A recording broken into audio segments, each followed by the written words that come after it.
Oi, pessoal! Hoje a nossa conversa vai fundo no capítulo 44 do livro de Isaías. Isso aí. Um capítulo denso, né? Cheio de contrastes. Com certeza.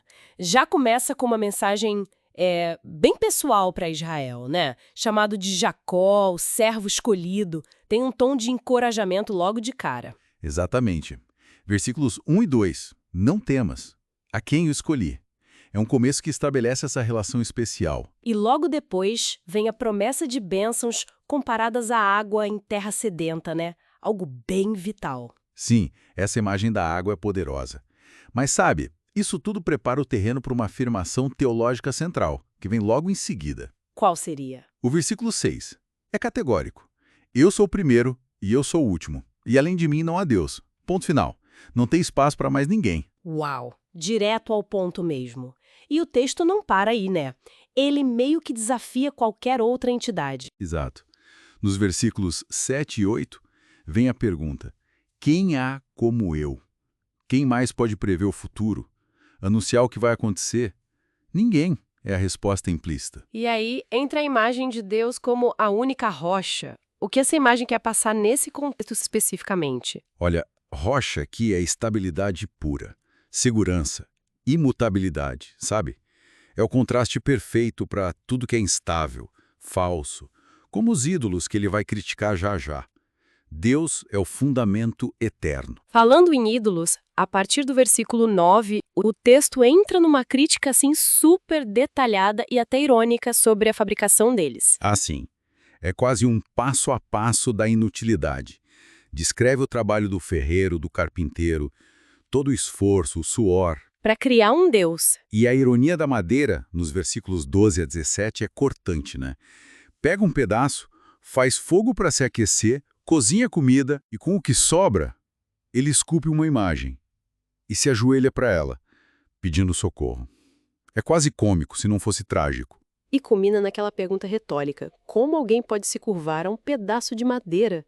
Não pensa nisso. Versículo 19. Pois é, e aí entra a raiz do problema, segundo o profeta: a cegueira, a falta de entendimento.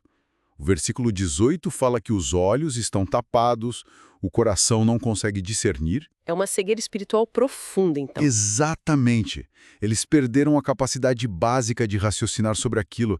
É como se estivessem hipnotizados pela própria criação. E essa ideia da cegueira leva àquela imagem forte do versículo 20. Alimenta-se de cinzas. O que isso quer dizer na prática? Significa que a idolatria é vazia, não nutre, não satisfaz. É por ilusão, cinzas, né? O que sobra depois que tudo queimou. Não tem substância nenhuma. É se alimentar de algo que não alimenta. Perfeito. E o pior, diz o texto, é que a pessoa nesse estado, levada por um coração enganoso, nem consegue perceber a mentira.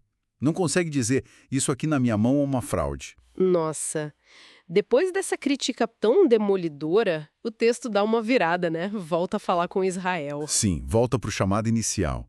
Deus pede, lembra-te destas coisas, ó Jacó. Lembra quem eu sou, lembra da nossa relação. E aí vem a promessa de perdão. Desfaço as tuas transgressões como a névoa, pois te remi. Versículos 21 e 22. É um chamado ao arrependimento e à memória. Exato. E essa redenção não é algo vago. Ela está baseada no poder de Deus como Criador de tudo. O versículo 24 reforça: eu sou o Senhor, que faço todas as coisas. E ele demonstra esse poder de formas bem concretas, né? Sim, ele frustra os sinais dos mentirosos, dos falsos profetas, mas confirma a palavra dos seus mensageiros. Ele decreta a restauração de Jerusalém, das cidades de Judá, mesmo quando parecia impossível. E aí chegamos no ponto talvez mais surpreendente do capítulo, a menção a Ciro, no versículo 28. Ah, Ciro? Isso é impressionante. Chamar um rei estrangeiro, pagão, décadas antes dele sequer reinar, de meu pastor. E dizer que ele vai cumprir a vontade de Deus, reconstruindo Jerusalém e o templo. É algo bem específico. Totalmente. É a prova cabal da soberania e da presciência de Deus sobre a história. É o contraste final e absoluto com os ídolos mudos, cegos e impotentes que ele acabou de descrever. É como se Deus dissesse: eu não só falo, eu faço e uso quem eu quiser. Então, fazendo um resumo do capítulo 44, fica muito claro esse contraste, né? De um lado, esse Deus único, pessoal, que escolhe, redime, perdoa e controla a história. E do outro lado, a idolatria exposta como algo totalmente vazio, inútil, produto de uma cegueira e de um engano profundo do ser humano. Uma fabricação humana sem poder algum. Exatamente. E essa análise toda nos deixa pensando, né? Com certeza. Fica uma reflexão bem atual, na verdade. O capítulo mostra essa tensão. O conhecimento e o controle soberano de Deus sobre o futuro, como no caso de Ciro.